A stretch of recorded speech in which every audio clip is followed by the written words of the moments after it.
up to this point, the name of the unit is land-based empires, and we've thus looked at land-based empires, but now we're going to transition into belief systems.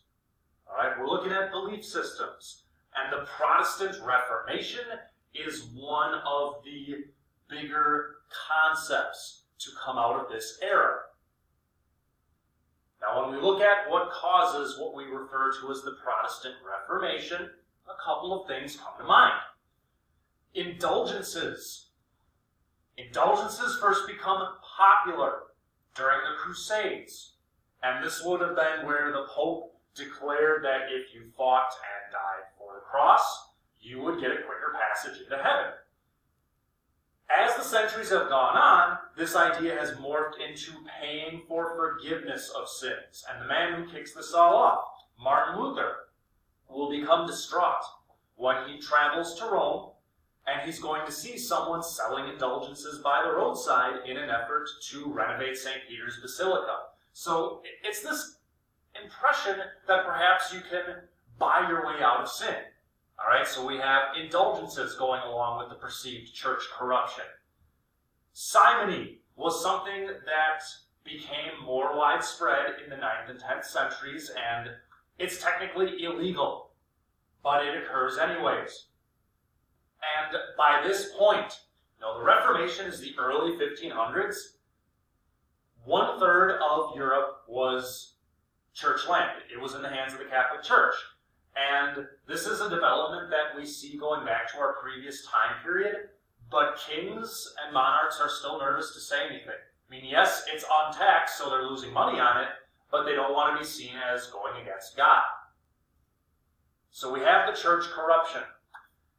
There's the offshoot of the time frame known as the Renaissance. Now, humanism built off an approach known as scholasticism, in which students at Europe's universities would study Greek and Latin texts in addition to the Bible. It wasn't just religious studies. They would look at the ancient Greek and Latin works. The goal was to form logical thought out of the differences between ancient texts. Humanism will study these same texts, but they try to give students a more general understanding of them so they can improve their lives and become more moral individuals. Careful study of Latin translations of these ancient texts revealed that many difficult passages had actually been mistranslated. So humanists would publish multilingual editions of the Bible that printed Latin, Greek, Hebrew, and Aramaic texts on the same page. Now, these ideas inspired art and literature. They also will inspire future translation movements, but the concept of humanism will coincide with the frustration at church corruption. Now finally, technology. We have new ideas that are forming, but we have new technology that brings them to fruition. And the Chinese already had movable type, but Johannes Gutenberg printed the first European book using movable type in the 1450s. And this will lead to the lowering of book costs and thus the spread of ideas. This is a perfect example of how a new technology will aid in a social movement, like how the fax machine first spread the news of the Tiananmen Square massacre in 1989, thus kind of increasing the movement for democracy, or social media and the Arab Spring of 2010. Technology will consistently be an aid to different social movements. So this kind of lays the groundwork for the actions of this man, Martin Luther. And to sum up Luther's life, he was training to become a lawyer, work in the family business, but he got struck by lightning and decided that it was time to devote his life to God. He's a very pious man who deduced that the church had lost its way. So he nailed the 95 Theses, the 95 ways he thought the church could improve. He nailed these to the door of a church in Wittenberg, Germany. Now, did he really nail them to the door? Who knows? Thanks for a great story, though. The criticism of the church was nothing new. Okay, the fact that he was criticizing the Catholic Church, that wasn't revolutionary because, all told, many had been critical of the luxury of the popes, of the corrupt and immoral clergy, and indulgences. His idea was revolutionary because they had a theological basis. He's not simply pointing out what he sees and disagreeing. He is using theology to stress the fact that he believes that salvation comes through faith alone. And salvation could not be obtained through good works or the sacraments, i.e., you can't buy your way to salvation. He believed, and the source of these beliefs was individual interpretation of the Bible according to one's conscience. And in 15th century Europe, this directly challenged the church hierarchy, and in particular, it challenges the special position held by the Pope. Luther never wanted a massive schism. He didn't want to break the church up, but in the end, that's what he got. He was eventually called to recant his words. All right, he was called before the Diet of Worms to recant.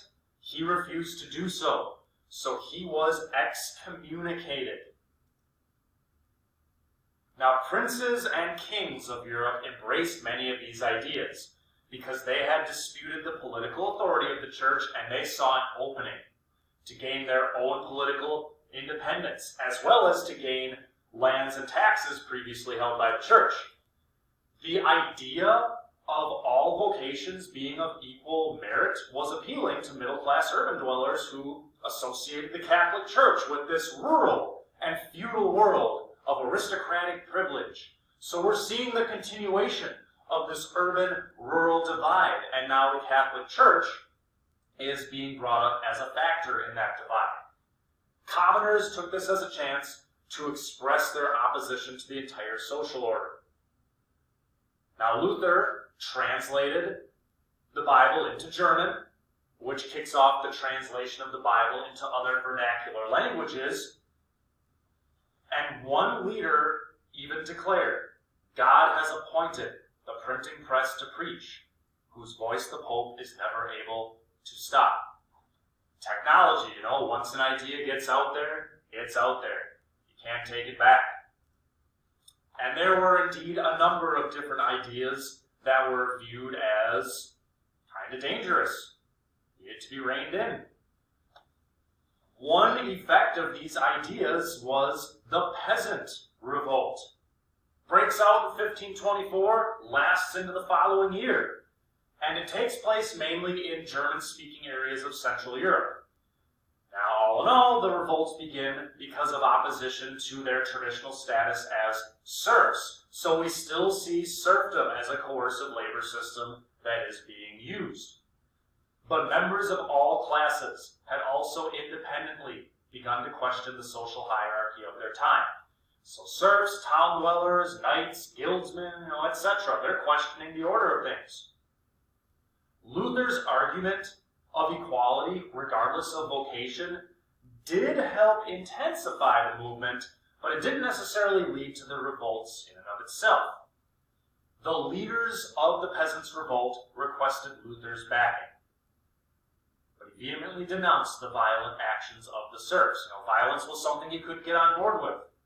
He's quoted as saying, "Let everyone who can smite, slay, and stab, secretly or openly. Nothing can be more poisonous, hurtful, or devilish than a rebel. It is just as one must kill a mad dog. If you do not strike him, he will strike you." So he definitely turned his back on the peasants. Now, socially speaking, the requests of the peasants not only derived from ideas of the Reformation, but they also included social causes. In their 12 articles, the peasants demanded the right to appoint and get rid of their own local bishops, instead of having them appointed for them. They demanded the abolition of serfdom, and they wanted increased political rights. And their 12 articles were printed over 25,000 times, and they serve as an additional example of a revolutionary movement using modern technology to spread its message. Now, the initial revolts were harshly suppressed, and it actually led to a reduction in the rights and freedoms of the peasant class. So the Peasants Revolt is an offshoot of the Reformation. The Peace of Augsburg takes it a step further. Now many, again, local dukes viewed this as an opportunity to challenge the reign of the Holy Roman Emperor Charles V. The Peace of Augsburg was the end of these struggles, which allowed local rulers to select either Catholicism or Lutheranism. So the church will split up into different sects. First we have Catholicism, then Lutheranism is an offshoot. Then eventually, the Anglican Church will come about.